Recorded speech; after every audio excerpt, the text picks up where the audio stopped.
my God. We are having a ball already, but we're going to get this party started for all of us. Hopefully, I hit the right button. Let's see.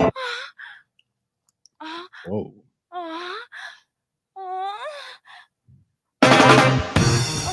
All right. Everybody should know what week it is just by that sample. Week 7 of What Did Prince Do This Week? And if you don't know, that is Prince on the drums. And if you didn't know, that's Prince on the bass.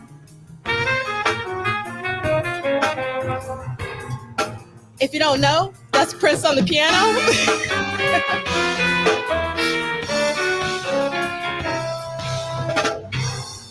And Mr. Eric Leeds on the horn. This is one of my favorite songs, Michael. Yeah, favorite song, favorite album. Yeah.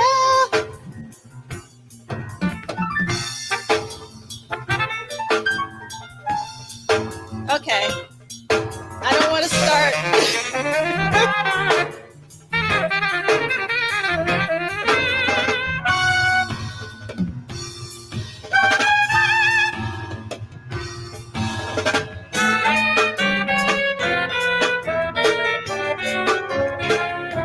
Love to see his like movement and mannerisms while recording this.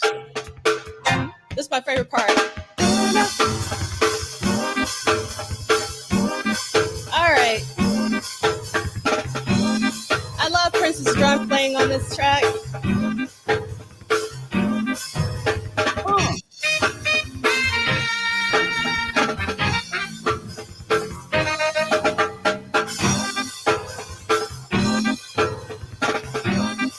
Okay.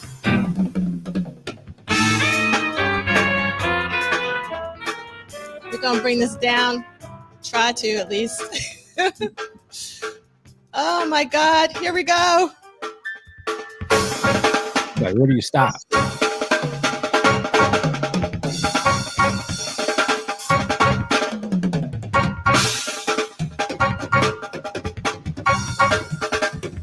Get him, Prince.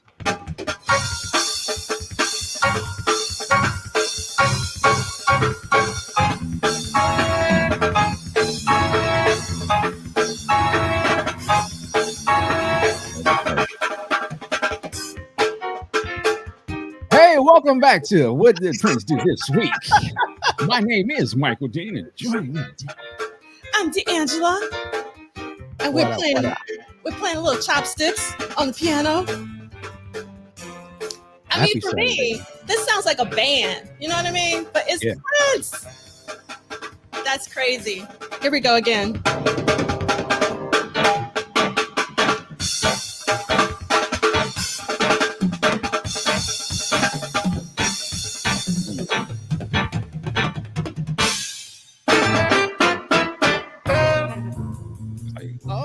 Oh.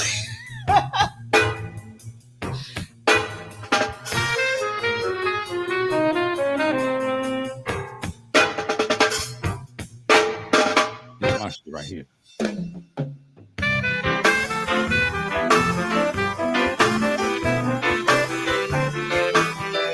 Lesson for the day.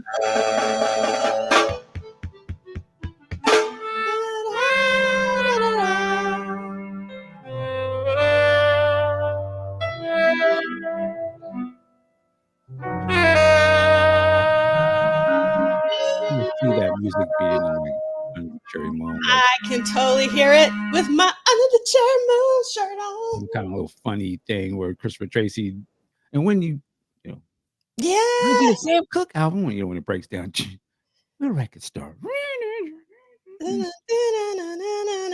Well, I hope you enjoyed that as much as we did, because my and I certainly did. And if you haven't heard that before, hopefully you had a magical moment of your first time listening to 7 from Madhouse 8. All right, so let's get to before we get to the housekeeping, let's say some hellos. Rad Cat Up Rock is the first in the chat. Nick Felden, Good morning, Denver. Redline the DJ. Good afternoon, Purple Fam. Still rocking Romance 1600. Cassandra Bradley from the ATL. Sister Charles from Houston. Stone Freak ATL. Atlanta is starting it off because we also got Cassandra. We got Christina from Minneapolis. Birthday weekend for Christina. Turning 57 tomorrow. Happy birthday, Christina. Happy birthday to you. Happy birthday. 57. That's great. That's a wonderful year. Love it. Happy birthday. And Mila, my heart. Welcome, Dee. It's always a pleasure to have you here. Welcome, Drea Dances, because I know sometimes you can't be with us in real time, as well as Sakari. Thank you so much for being here. Welcome, Vanessa. Some birthday wishes for Christina. And yes, see you're early for Prince University. Love it. Welcome, my timekeeper. Thank you for being here as always. Another ATLian, Kim. And we got Arlene Oak from sunny Canada. We got Lee Christian from the UK. Hello, hello, hello, hello. Yes, and we got some thanks for the birthday wishes, everyone, from Christina. We got Shalimar from Michigan. We got JJ Loves Prince. Thank you so much for being here. We got Byron B. That boy is good. Love that. Boy good. Yes. Indeed. If you want it done, done well. All right. And then we got hello and happy Saturday from TP. We got Man Ray. Snowy Brooklyn. Yes, it is snowing New York. Oh, really? It is. Yeah. Got snow out there? Oh, we got snow. We got snow. It stopped falling over here in the JC, which is Jersey City, for those of you who don't know. Looking like Minneapolis this morning. Indeed. Yes, I've already started. I'm super excited. I'm always excited to be here every Saturday with the one and only Michael Dean, as well as all of you in the chat. Yeah. It's always a pleasure. And we got Chad Martin from Minneapolis. We got a couple of Minneapolis folks. And we got Prince Malik. And we got Lisa Williams from Houston. Houston's in the house. We got Tanja all through the night. Yes. Promise to see Tanja in the morning. Love said, take my hand. See, if you get that song, it'll be all right. Oh my God. Yes. Tonight. Yeah. We got Chris Bournet and we got Lisa. Welcome. And we got Lisa. Yes. Well, we got to give, I always treat the name Lisa with respect, because of Lisa Coleman. Like Lisa, it's like the first lady as far as I'm concerned. So Lisa gets special treatment in my personal opinion. Enza, and we got Robin. We got my alliterative brother.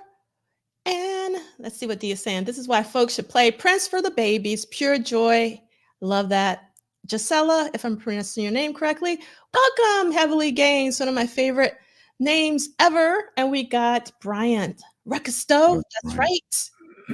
And Brian B, you got to rectify that. You got to get some Madhouse. That's what it's all about. And welcome, Deja. Welcome, you didn't skip you. See you. What's that? I said, she said that we skipped her in the comments. We have not skipped you, Deja. No, we didn't. Did we skip you? I've been going. No, it was coming. I didn't see it yet. Yeah.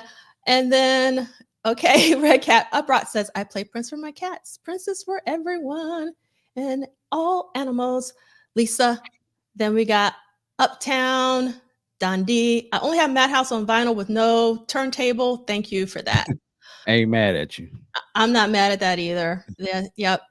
I had probably about 25 CDs before I had a CD player because I was just like, I don't know if these are going to still be in print. So I was like racking up before I even had anything to play it on.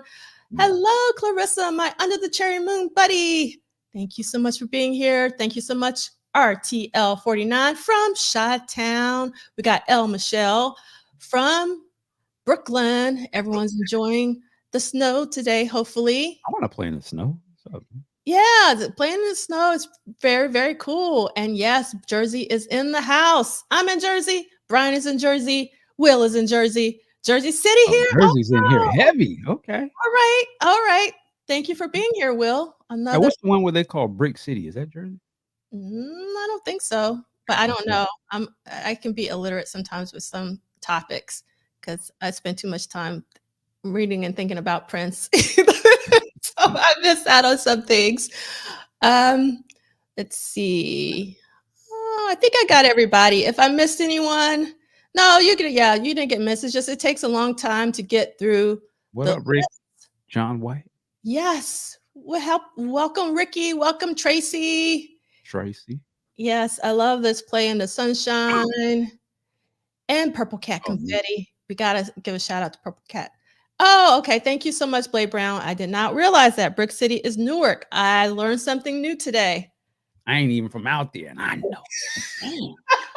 Represent. I told you I'm ignorant with some things. You know, my attention is up. See, we got a lot of that. Yep. All right. So let's get started. We haven't even started our housekeeping, but that's okay because that was such a great song. So we're housekeeping all through the night. yes. Don't let there be some other versions of those songs. It was a housekeeping version. Wham. All right. All right. So week 7 of What Did Prince Do This Week? Every Saturday at noon Eastern Standard Time. We're going week to week, not date to date. You can follow the detailed schedule at this bit.ly link or this QR code or the website. You do not need the expanded edition, but it certainly helps. Right. If you have it, because this is what we're reading, and hopefully you are reading, because only confused men wear loafers. I'm in Under Cherry Moon mode because I saw it in the theaters last Sunday. Oh, really? That's Yeah. funny. I was just watching some of it last night. We saw it in the theaters. Obviously this was some sort of special thing or something. So there's a museum in New York called the Museum of Moving Images, and they have a series of films that should have been recognized by the Oscars, but weren't. And they actually put Under Cherry Moon in that list, which I thought was pretty cool. Wait. Just saying, they're saying that Under the Cherry Moon should have been recognized by the Oscars. Mm-hmm. Interesting. Maybe soundtrack or something. Yeah, and also the cinematography, because yes, it was the cinematographer actually did work for Michael Fassbender for the Film People as well as Martin Scorsese.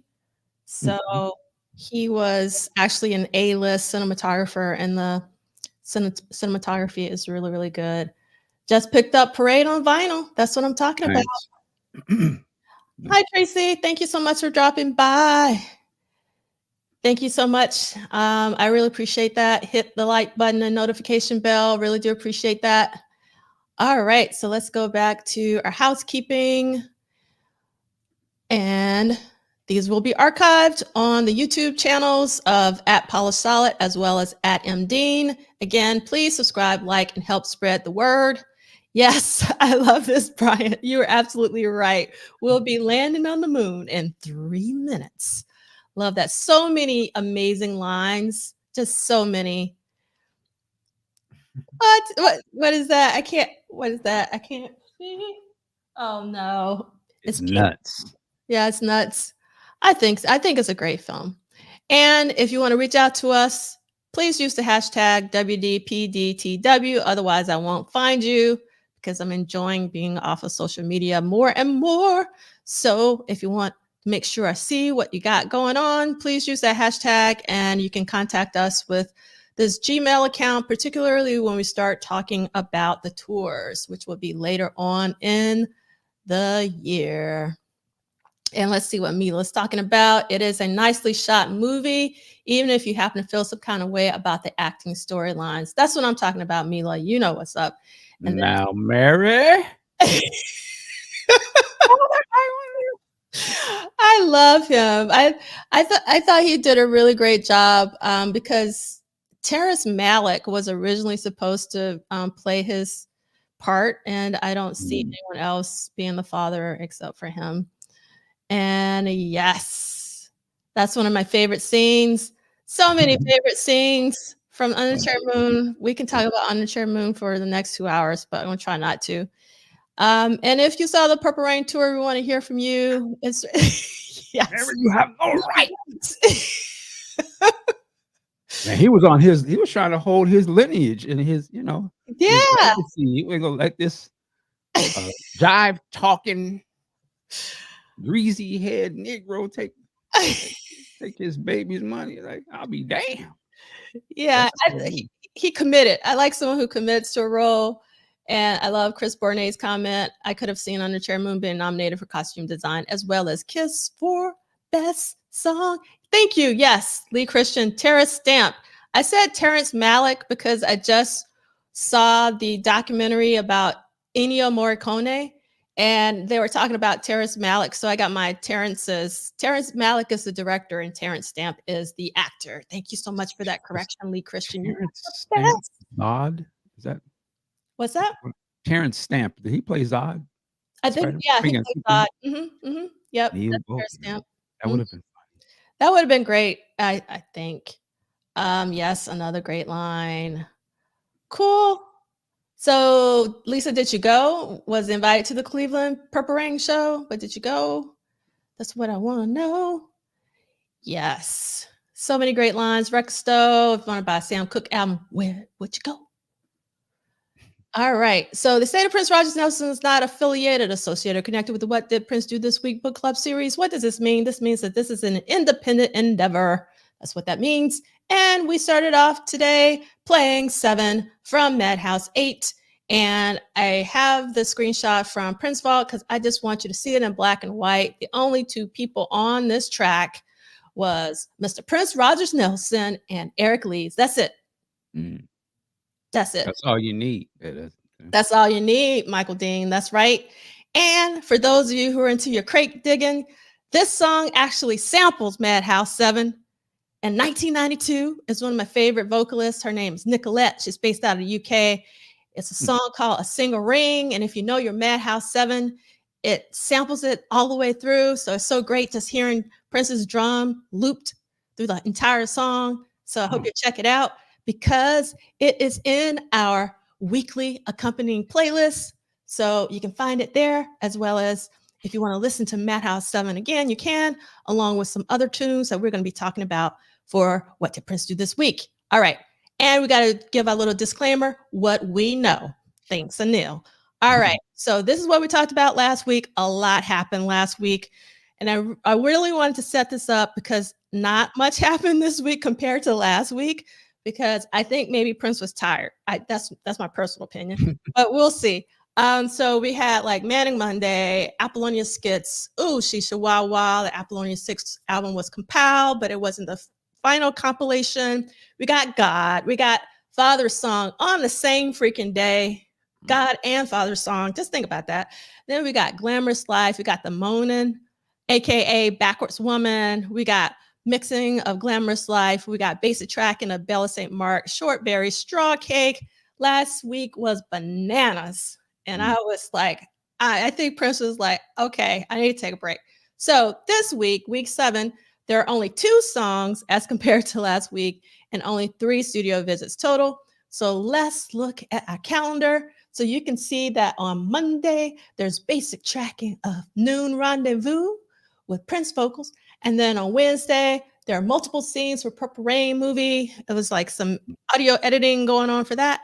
And then on Saturday, we have one of the most iconic songs that Prince has ever recorded, in my personal opinion, Another Lonely Christmas.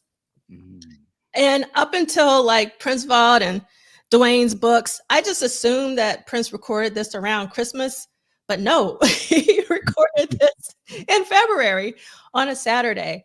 So good morning, Walter. Welcome so much. So this is basically what Prince did this week. And we're going to start off with our reading. We don't have a lot of reading this week, but we definitely want to get our reading done. And I will start off with the reading for the week. And this, let me go here. So you can What scripture, preacher? Yes, let's turn to page 267. Monday, February 13th, 1984. 267. Amen. Yes. Noon Rendezvous, basic tracking, Prince vocal, Sunset Sound, Studio 2, 6:30 p.m. to 2 a.m. booked, lockout. Producer Prince, artist Prince slash Apollonia, neither was crossed out. Engineer Prince, assistant engineer Peggy Mac McCreary. And this is Sheila E.'s quote. Another song he and I co-wrote was Noon Rendezvous, which was about our relationship at the time. Prince continued recording, but it was becoming more obvious that he was working on a new project. Engineer Terry Christian explains his theory. Prince always had a big lock of songs he was recording. Some had titles, some not. He had so much material and he wanted to keep recording, but he didn't want Warner to know what he was up to. End quote. Something had drastically changed in the last week, and Prince had a new plan that he kept from practically everyone. Prince had recently spent time with Sheila and had jammed with her family. She and Prince shared a musical lineage passed down to them from their fathers, but Sheila's bond with her father probably struck a chord inside of him and helped him realize that she was someone he could communicate with both musically and emotionally. And this is Sheila from 2004. It's really the music that brought us together. The fun part about being his friend was I think he hadn't met anyone who was as competitive as he was. And being a woman, he was like, oh, I have to beat her. It was that kind of thing. Growing up in a family that was very competitive, my mom and all her brothers and sisters were very athletic. I was very athletic, and so was Prince. We'd play basketball, we'd play ping pong, we'd play pool. We did everything besides recording music. And so I was able to hang with him as a buddy, almost as a friend. End quote. Prince decided to produce an album for Sheila E. and sell the project to Warner Brothers, but he would need more music before it could be assembled. So once again, Sheila and Prince recorded together in the studio. Quote from Sheila, we started writing Noon Rendezvous when I let Prince listen to a ballad I'd written and played castanets on, she explained in her 2014 autobiography. We talked about it, and I told him my dream was to write a song commercial enough to be played on the radio, which was something totally different for me. Prince was excited by the idea. Now, this is Terry Christian talking. It was almost as if he could rely on inspiration. He could come in and it would flow and turn into something great. Sheila E., Joe Jones, Wendy, and Lisa were around. It was just the women and his bodyguard, Chick. He was probably as close to a friend as Prince has. He needs a guy around, and Chick was that guy. Noon Rendezvous was recorded over a 6-hour session that included Prince singing his own vocals, which we got on Originals. Another shout out for the incredible Originals. We got to, do like a bat signal for Originals 2, 3, 4, and 5, however many we need. The final 2 hours are spent creating a mix. Status. Almost 40 seconds of percussion were eventually added to Noon Rendezvous at the beginning and end of the track, before it was included on Sheila E.'s A Glamorous Life album, 3 minutes and 56 seconds. The percussion used for that section was likely inspired by the Lynn drum pattern from the backward woman crying girl scene that was being worked on the previous week. That part of the Purple Rain score can be found at 40 minutes and 22 seconds in the film. An edited version of Noon Rendezvous, 3 minutes and 35 seconds, was released as the B-side for Oliver's House. No documentation of Prince working in the studio on February 14th has surfaced, so it's likely that he spent Valentine's Day out of his studio. As Michael Dean said, that's probably the other book. Right. Valentine's Day. That was the rendezvous. Yes, that was the rendezvous. So one thing that I loved reading about this was actually the percussion. The percussion at the beginning of the end of the track is really what makes the track for me. And knowing that it was added afterwards, I think is really interesting. Like it wasn't like a first thought, and it really sets up the track really nicely. I remember hearing this on Sheila's album, when it came out at the time. That wasn't one of my kind of go-tos necessarily, but I did kind of like it. But, in my mind, in my mind, the live version of this that Prince does, I believe it's, my man said it, Bryant sitting in the cafe, I think it's at the First Avenue. That is the ultimate version for me of that particular track. And that song could have been, if I feel like that would have been a staple Prince song if he had done that consistently do his tours or something, because I just love there's such a vibe about that. It almost surprises me when I hear that version of it. Like, I don't think of them musically doing stuff like that. That really just kind of gets into that almost a hypnotic type of mellow, chill vibe that just really speaks to like the powers of the revolution. That there's a lot of the stuff that we didn't get to see or hear that they were capable of doing, and that was a part of them.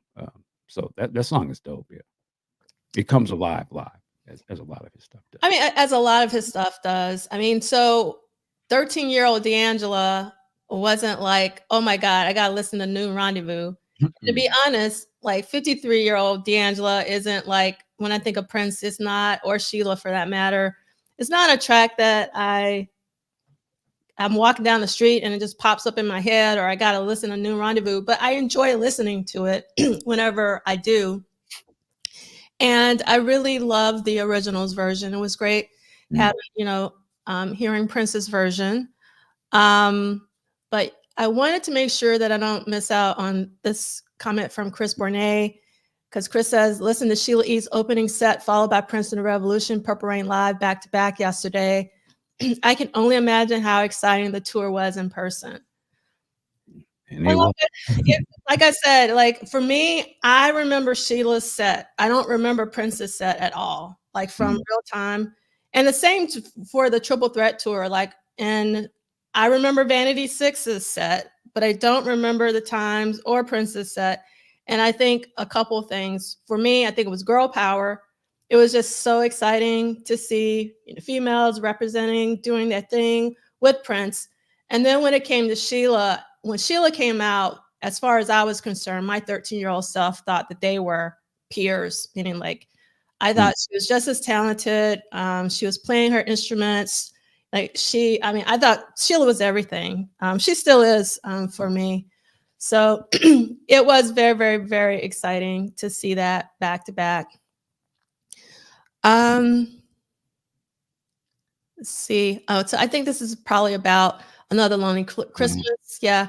I had stopped listening to that song because it seemed like every holiday that was what was happening to me, loneliness. No, I understand. I don't listen to that song very often, if at all, just because it's a really deep track. It emotionally connects, Yeah, I was gonna say, and I appreciate that comment about the loneliness part, because I feel like when I was a teenager listening to a lot of this stuff, I would be at home by myself or in my room, and there was, I don't know if it was just me, but I do feel like there was a sense of loneliness in some of his music. I don't know if that makes any sense. I mean, sometimes he spells it out to you, but what's the other song from the first album? Oh, It's Gonna Be Lonely.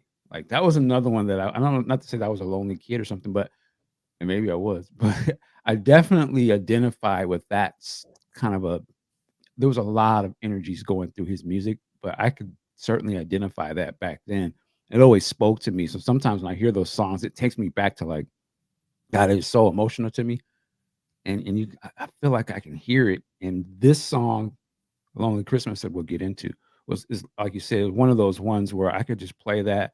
And there's just something about his voice and the way he's singing it. It'll get me every time, just like, God, man. But anyway, yeah, I definitely hear that loneliness in it. Yeah, definitely. And so Clifford is saying, you young folks don't know nothing about that. Back in the day, I saw the Purple Rain tour live in Dallas on New Year's Day. Then the next week, he was headed to Atlanta, Georgia, and I saw him there. I saw him in Atlanta as well at the Omni. That's where I saw it with my mama. So that was, yeah, my mama. It's a long story. I won't tell the story again because I've told it so many times. When we get to that date, I'll talk about it. Oh, my mama. I mean, with my mom. Sorry. Yeah, with my mama. Yes. And I like this comment from Tanja, a lot of only child energy. All my latchkey kids stand up. Feel me? Yes. And you lose that kid, you ain't getting in the house. Yeah. Right around your neck. And Lee Christian is saying, gigolos get lonely too, Michael Dean. Yeah, there you go. Even a player get along. Yes. All right. So I wanted to, since we're talking about Sheila, and this came up last week, I just wanted everyone to be aware that Sheila sung before she got with Prince. So this is Sheila's first album with her father back in 1977. I actually don't have this on vinyl. I only have it as on CD because this record, Solo 2, which came out in 1977 on Fantasy Records, was actually, you can get it on the same CD as Happy Together that came out a year later. Also on Fantasy Records, I have my, I have only Happy Together on vinyl. Look at And Sheila. Hey. I so that's love it. Sheila. And it's a really great album. So let me just, for those of you who are into jazz, I want to read the credits because it's pretty incredible. So it's produced by Billy Cobham. So if you're into jazz, you should know who Billy Cobham is. And then Pete Escovedo and timbales, congas, vocals, Sheila on congas, drums, and vocals, Mark Soskin on keyboards, Ray Obiedo, if I'm pronouncing that correctly. I know he's really famous, a guitarist in the Latin jazz scene. Randy Jackson on bass, Billy Cobham on drums. So not only does Billy produce it, but it's also on drums because Is Billy. that was that the American Idol Randy Jackson? I don't think so. I think it's a different one, but I could be wrong. And then Eddie Henderson on flugelhorn, Mel Martin on woodwinds, and it was recorded at CBS Studios in San Francisco. So Fantasy Records, which actually has a Fantasy Records was a really great label. And what's really cool is it has like the words and everything in here. And let me look Lyrics. lyrics. Let's see, we got Bill Withers, Hello Like Before, which is a really great version. And I love this album. This is a really great album. So What year did this come out again? this is 78 and the other one's 77. Wow. And I have the first song in the playlist. I couldn't find the whole album like in one YouTube video, so I'll go back and add all the others, but don't sleep on this record. And so what's really great about it is Sheila's tone. Again, I love Sheila's tone and Sheila singing with her father. They have this really great synergy together, and you should definitely give it a listen. Wow. Yeah, and when you were reading the thing in there where they said, you know, they had to, well, I think Dwayne said the lineage of their fathers sort of bringing them together to play music. You know, you got to really, I think you just got to stop and think about how important that has to be to a daughter in this case, or a son in Prince's case, that your dad plays music and like your dad sees you as equal enough that you can play together. You know, as a kid, you always want to please your parents and be, you know, you imagine their parents had to be very good at what they did in terms of being a musician and were probably like, don't even touch it. You know, you're not ready. But for them to be able to accept, like, yo, okay, yeah, you good. Come on. And to play with your parents, I just think that's crazy. Like, I could only imagine if I could. For me, it's like my dad didn't play instruments, but he listened to music. I could see that he loved music and he was all into it. And what made me want to love music. And I wish I could have, I wish now I could go back and say, yo, dad, let's sit down and listen to these records. Like, I get it now. You know, so that whole energy of having your parent with you during this is crazy, which is why I love when you see Prince and his dad be off to the side, or you see these pictures. I can just only imagine the pride. Yeah, that's my daddy. I'm good. I'm just as good. My daddy, he's feeling it, and he's here. So I love that energy, man. Yeah, there's a YouTube channel where there's a father and son duo where the son plays songs for his father and his father responds. I've seen that. It's Yeah. really touching sometimes. And they have a really great variety of genres. So Clifford, I thought I saw somewhere. Clifford, man, you got to be from a different time. Yeah, let's see. Man. Clifford says, how often do you guys have discussions about his royal badness? So if you look at this video from the beginning, you'll see that we do this every week at noon, We've been doing this for over a year. And yeah, we're here every Saturday at noon. So, and then we do other stuff too. Michael Dean has his own podcast where he interviews a lot of people from the Prince community. I do symposia where academics and other musicians and podcasters come together to talk about Prince. So if you go to my channel, which is youtube.com/ at polished solid. Let me see if I can find it. There's a banner. youtube.com/a polished solid. I don't know who you're looking at because Michael and I, we stream at the same time. But if you're streaming through Polished Solid, if you just go to the homepage, you can see everything. And we also have a recap video that you can also find if you go to the website for the book club. So bookclub.polishsolid.com is the first thing that you see. It's a recap from last year, every single weekend that we did to get a sense of what we talk about. So hopefully that answers your Welcome, Clifford. Yes, welcome. Thank you. Noon Eastern Standard Time. Thank you for that, Mila. Or 9 a.m. if you're on the West Coast. Yes, Michael's on the West Coast. I'm on the East Coast. And let's see what Lost talking about. It's crazy how popular Rand is. An American Idol judge was not even close to the countless studio session work he has done as a certified bassist. Thank you so much, Law. Really do appreciate it. Thank you. That's so kind, Lisa. And I love your avatar of the purple rain and the umbrella. And JD is saying, I think that is Randy Jackson of American Idol Journey fame. I believe he was also a bassist for Jean-Luc Ponty. He was a great bass player. It'll be a no for me, dog. No for me. Yes. It's a shame people get known for stuff like that, but when he's a cold bass player. Yeah. Yeah. And let's see, Chris is saying, Chris Bernay, Michael, such a great point about Sheila and her father, Pete. It seems like coming from a stable family with parents who stayed together seemed to help Sheila navigate the cutthroat music biz. That's a really good point. Yes. And then Celie, been meaning to ask question. Your sister was okay. It was just joy that still warms my heart. All right. Let's see. TPS and Prince may have been envious of Sheila because he had to work really hard to get that kind of acceptance from his dad. Let's see. Yes, Christina, I love Sheila, and I love seeing them play because they still play to this day. Sheila and her father and her brothers. It's like really something to see. And I've said this a million times, and I'll say it a million times more. If you can see Latina Familia, where it's Sheila and her father and Tito Puente, it is like one of the best performances ever. I think you can find it on YouTube. At least it was there at one point.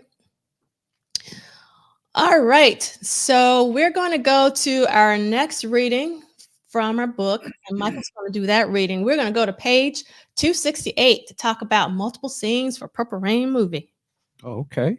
268, Wednesday, February 15th, 1985. Multiple scenes from Purple Rain movie. Sunset Sound, Studio 2. Noon, 11:30 p.m. Booked, locked out. Producer Prince. Artist Prince. Engineer Prince. Assistant engineer Peggy McQuarrie. It's a quote from Albert Magnoli. He saw the movie and he was able to see the movie cut up to wait. He saw the movie and he was able to see the movie cut up to that moment. He was actually seeing what the repetition of the images and the colors and what the editing was doing. And he then was inspired to go write music right away. As Purple Rain was being assembled, Prince was given copies to screen. A VHS deck was installed in Studio 2 so Prince could compose music for the finished scenes. After reviewing the movie until 1:30 p.m., Prince took a 5.5 hour break from the studio. He returned around 7 p.m. Despite the time Prince spent away, it appears that at least 4 scenes were scored during today's session. Although there is some confusion about what he was doing, Prince might simply have been attempting to create music for multiple scenes. But very little of the music that he recorded during this session was used. According to Magnoli, At that point, he was really invested in the movie, in the relationship he was seeing in the movie. And so he just said, I'll just do this thing. So he gave it to me. And if I liked it, I liked it. If I didn't, I didn't. I never got that sense he was coming to me with stuff. He'd usually wait for me to say, I could use a song. Magnolia would ultimately bring on Michael Columbine to score the movie, leaving Prince more time to work on music for his other projects. Michael Columbine, if I'm saying his name right, worked completely autonomously, says Magnolia. I think he had one conversation with Prince that was, "Hello, how are you?" Prince and the Prince is a lot like Woody Allen when he treats people, which means he hardly wants to meet them. He just sort of, okay, and then walks away. He's shy. People think it's arrogance, but it's not. It's shyness. And he's just being polite. But once Michael came in, I worked with Michael from beginning to end, and the music is a result of that work. Status. Among the scenes that may have been composed during this session were Doritos scene, Prince eating Doritos in his basement, starting at 47:15. That's funny. Doritos. Police scene, Prince being interviewed by the police at an hour and 17 minutes, 53 seconds. And thought scene. It is unclear what scene this is, but possibly when the kid thinks about ending his life at an hour and 18 minutes and 36 seconds. Prince also revisited Backwards Woman at 48 minutes and 21 seconds to 41, 47 seconds. Of these, only Backwards Woman seems to have been used in the final version of the movie. Man, for completest sake, and hopefully another future super deluxe package of Purple Rain, I hope those tracks and the songs by Mr. Columbine or whatever are included. I remember those composed songs for the scenes were leaked a long time ago. It's a sort of bootleg or something. And it was some magic to hear them after watching that movie for so many years. So that's exciting stuff.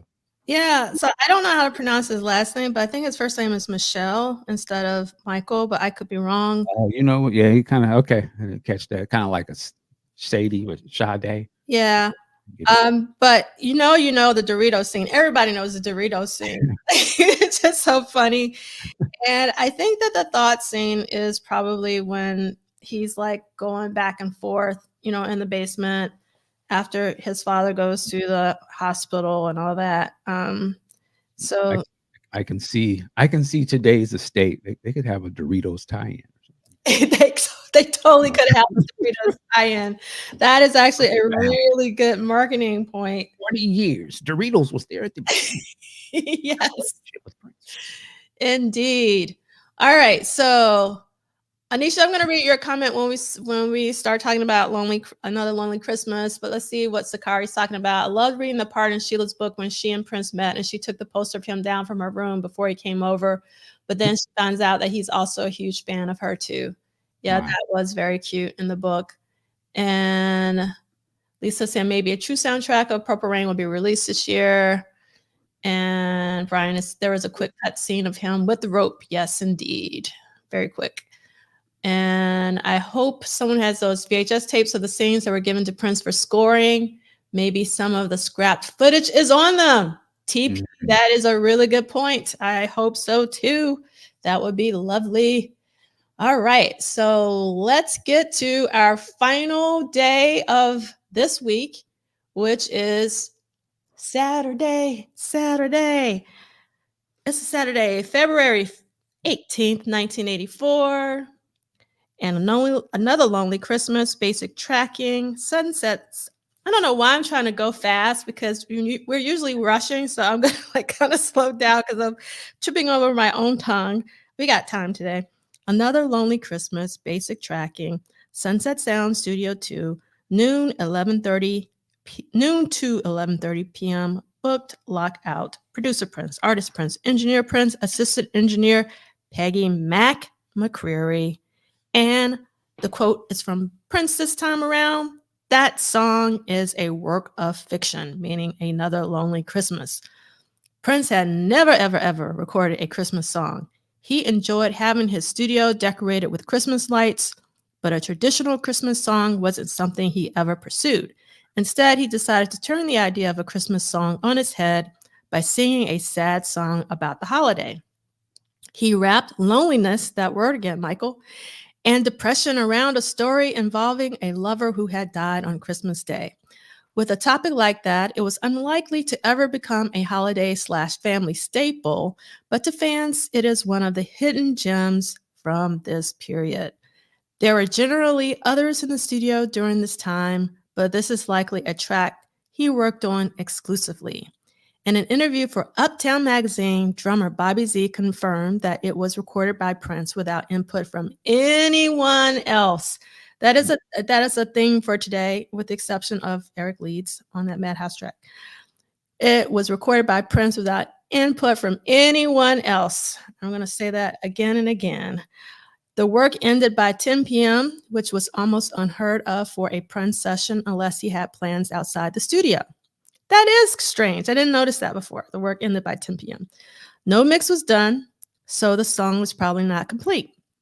Status, Another Lonely Christmas, 6 minutes and 47 seconds, was released as a 12-inch B-side for I Would Die For You, and edited 4 minutes and 51 seconds for release on the B-side of the I Would Die For You single. The edited version also appeared on the B-side CD. Another edit, 4 minutes and 20 seconds, was apparently completed but remains unreleased. I don't need that edit. I'm not into the edits. I want the longer versions. That's just me. All right. In 1987, the song was offered to the Special Olympics for the A Very Special Christmas Project, but it was rejected because it had previously been issued. All right. So now I can read this quote from Anisha, if I can find it. Lonely Christmas is something I listen to every year. Never feel alone with God. I exercise while listening to the Times and Andre Simone selections. And let's see. That's a hell of a workout. You got Let's see. Clifford is saying, that's ironic, you guys, to bring up other music you did during the Purple Rain deal, because I was able to cope with songs on the Young the Love Sing song with Apollonia is 20 minutes. Sable, okay. And Celia saying, I played that 45 over and over and over for several hours until my mother finally, yeah, boy, if you don't turn that off, you're going to be more than lonely.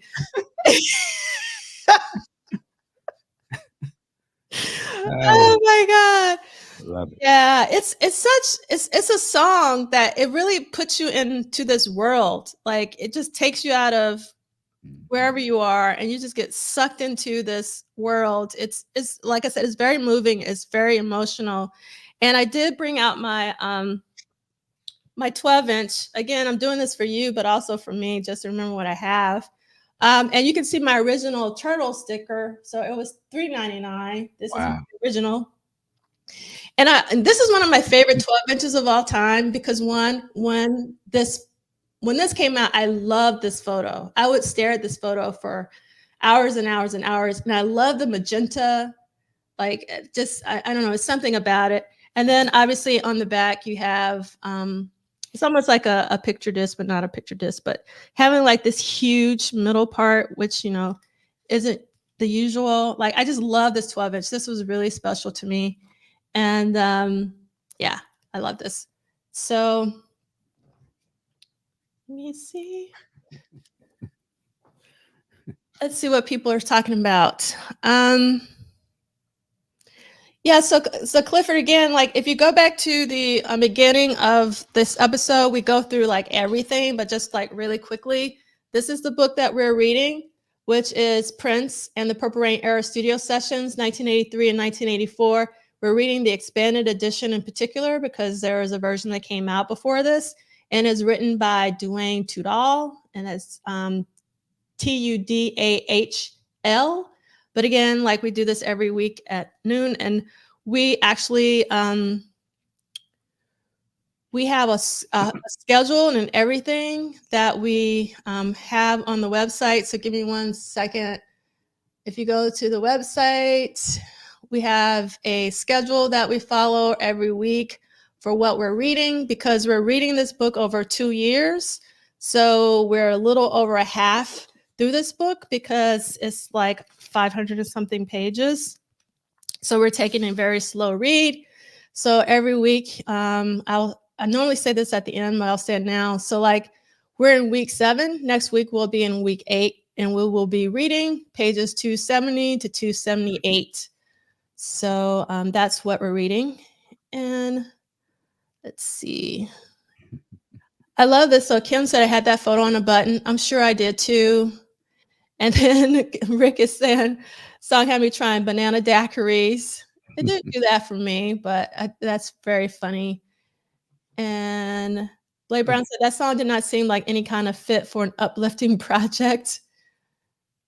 So I think that's the reason why I would like the B-side, and also the B-side to I Would Die For You, I think is pretty fitting. And let's see, Another Lonely Christmas, part of my Christmas playlist. Lisa saying Another Lonely Christmas shows us isolation, so sad.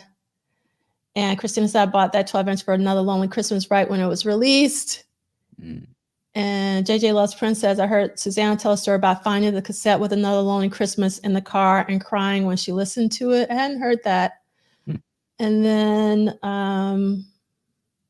see, I already did that one. Okay, I want to make sure I got everybody. And then Patrick Courthouse notes, by the way, the opening of Happy Together sounds familiar. Love Like Jazz.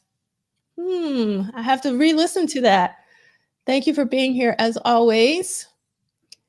And thank you so much. That's so great. Let's see. I wish they released Purple Rain in 4K, DVD, or Blu-ray and streaming services. I hear you, Raywin. I don't think you're the only one who wants that. And let's see. Celia saying, yes, that was another moment when I realized that Prince was both poet and storyteller. As you state, Prince was a world builder. Yeah, he just creates, alternate worlds. Like one of my favorite lines is from Sexuality, Let Me Take You to Another World. Like that's what Prince did for me and still does, to be honest. And let's see, Tanja is saying, I still have my copy. I played it so much. It has a special crackle and pop when I spin it. Love that. You know what's funny about stuff like that? I didn't have the best record player back then. And there were certain records that it couldn't handle all the way. So when it would play, it would or bump or something. And there were a couple of some of these Prince records that in my mind, I still hear that when the song comes, I still hear the even when I hear them now, I'm like waiting for that thing to happen because they like a part of the song to me. Yeah, I mean that happens a lot because I mean we've had this conversation before how in some cases I prefer the bootlegs to the remastered versions because I'm so used to the way that the bootleg sounds in some certain instances. And I'll give you one example, like when the Black Album was officially released, it just didn't sound the same as the version that I had, the bootleg vinyl, which was kind of crazy to think about. Raywin is saying Another Lonely Christmas is their favorite Prince song. Oh, wow. That's great. And it's like, I can relate, Michael. And then there was a Prince collection of, yes, there was a collection of Purple Rain, Under the Cherry Moon, and Graffiti Bridge, but it's not 4K. No. Actually, I have that.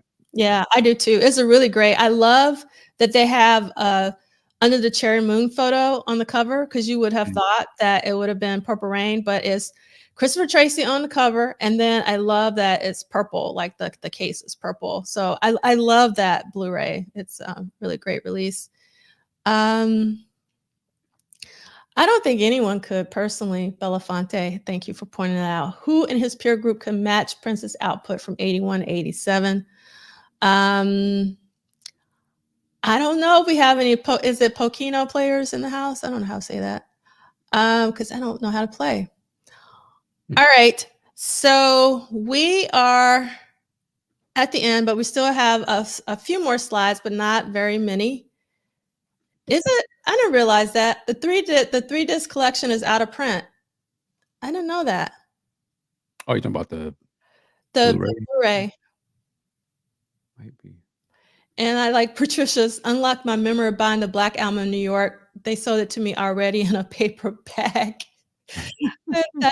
That was that the buying the bootleg one then, I guess.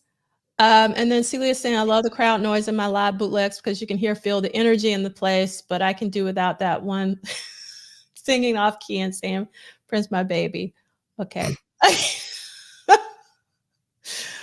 uh, yes.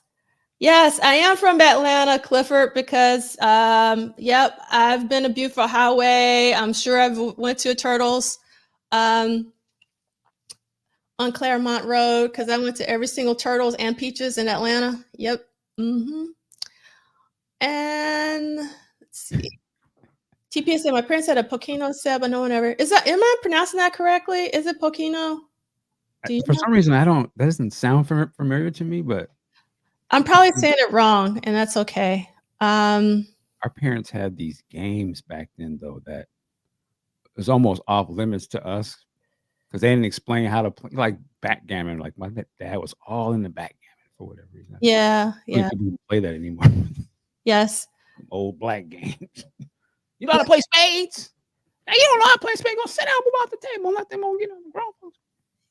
Pochino, yeah, Pochino. Thank you. And then Walter, yes, Tower Records at Lenox was one of my favorite places on the face of the earth. So, yep. And Belafonte. So we talked about Literary Corvette last year because we're we're in 1984. That's what we're talking about this year. We talked about 1983 last year. So if you want to go back, you can go to the front of this video. You'll see all the links where you can get access to all the videos. They're all on YouTube every single Saturday from last year on my YouTube channel at Polish Solid. You can see my name down there. And then Michael Dean has most of them, but not all of them. And then there is like a compilation on the @mdean channel. And then there is a compilation of snippets from the entire year. Let's see.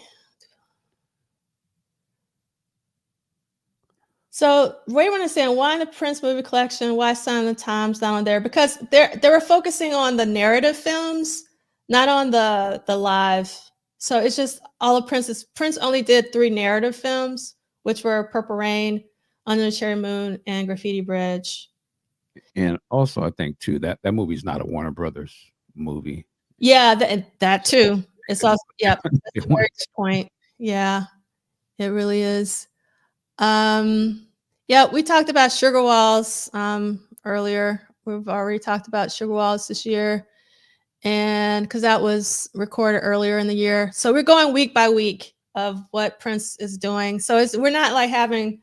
I mean, sometimes we randomly talk about things, but the reason why we're talking about Under Cherry Moon is because Under Cherry Moon is actually being shown in New York tomorrow.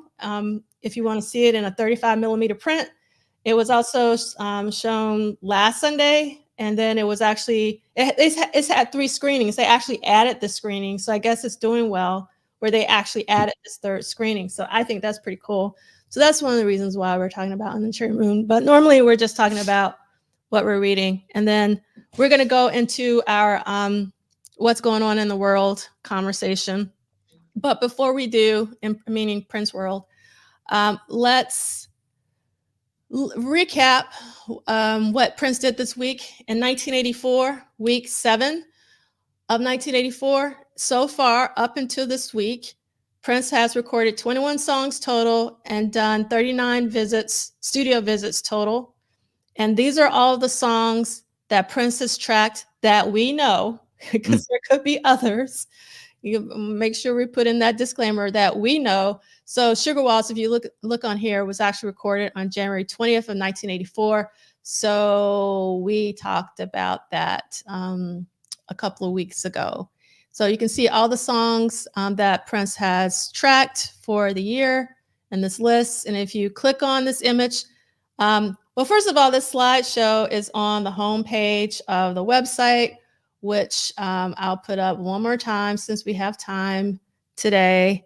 So if you go to bookclub.polishsolid.com, you can see the schedule. You can see the slide deck at the bottom. You can see the recap from the year on the homepage. And then if you click on images in the slideshow, they usually take you places. So this one takes you to a database. Earlier when we were talking about Sheila E.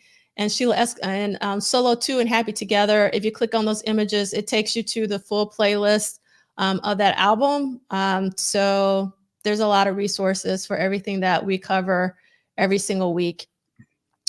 All right, so let's talk about what's going on. We've already said this, but I just said again, because if you click on this image, it will take you to the Museum of the Moving Image where you can purchase some tickets if you're in the New York City tri-state area and you want to see Under the Cherry Moon on a 35 millimeter print with other people. It was really cool. We had a really great crowd.